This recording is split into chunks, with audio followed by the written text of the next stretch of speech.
al derecho para aquellos individuos que se iniciaban en el estudio de esta ciencia. El códex son la compilación de leyes expedidas por emperadores anteriores de Justiniano, pero también por el mismo Justiniano. Ahora bien, las novalae son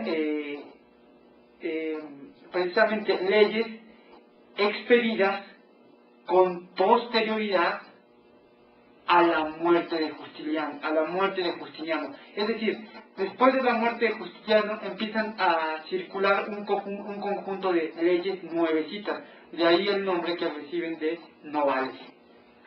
Bien, todas estos 4 ordenamientos jurídicos, es decir, el digesto, las institutas de Justiniano, el códex y las novalae, vienen a configurar lo que generalmente conocemos como el corpus juris, más tarde llamado corpus juris civilis.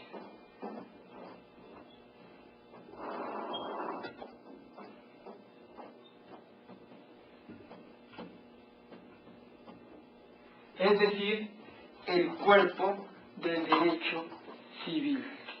Una característica, creo que muy importante, que tenemos que destacar de esta etapa es que precisamente el derecho es un derecho creado por juristas. Es un derecho creado por juristas. Bien, de ahí precisamente recibe el nombre de doctrina, de que significa, como ustedes saben, docere, que significa enseñar. Es decir, el que sabe, enseña. Esa es en esencia doctrina, no la doctrina jurídica a la que estamos acostumbrados en estos días, que no vincula jurídicamente. Esta doctrina jurídicamente sirve, como se basa en un razonamiento jurídico, ¿va?, y no en un razonamiento especulativo, tiende a resolver los casos concretos, los problemas que se le plantean. Esa es en esencia la doctrina. La doctrina tiene como característica la fuerza jurídica vinculante. La doctrina de nuestros días, que clasificamos principalmente con García Márquez, solo por poner un ejemplo en nuestro país, como doctrina, no es prácticamente una doctrina porque no enseña, es una reflexión, un razonamiento meramente especulativo que no tiene fuerza jurídica, no vincula no es una decisión propiamente dicha, un razonamiento que vincule jurídicamente.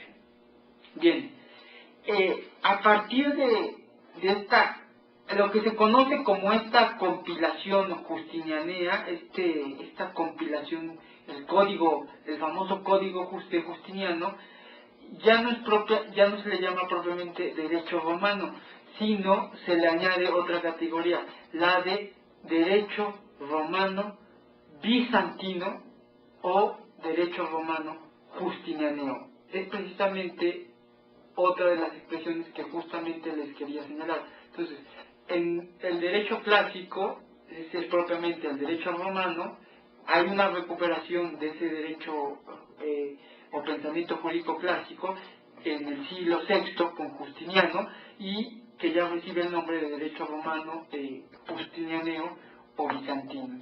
Es otra de las expresiones o categorías a que les venía comentando desde un principio dentro de estas 3.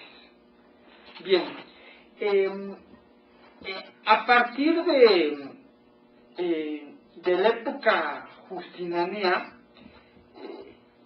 posteriormente a esta época viene un declive en el derecho romano, de ahí que le diga que les comente que el derecho no es continuidad, no se puede hacer una lectura de la historia en clave progresista.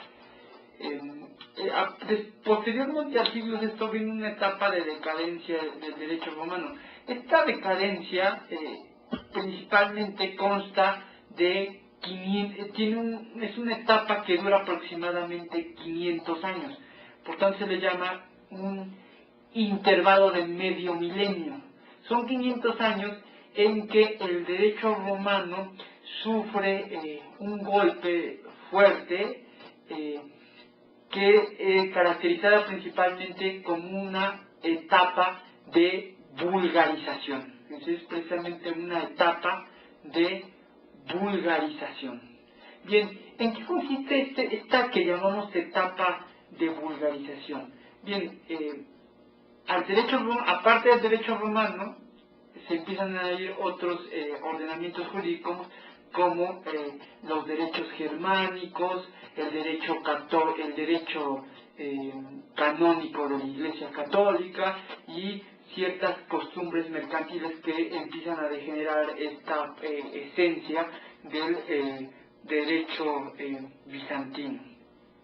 Bien, no obstante que de estos 500 años de vulgarización que van del siglo VI hasta el siglo XI,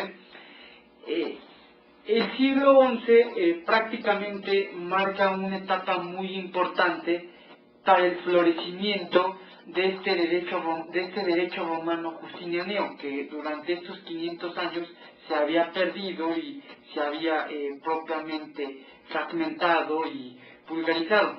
En el siglo XI prácticamente tiene una influencia muy decisiva e importante el surgimiento de las universidades.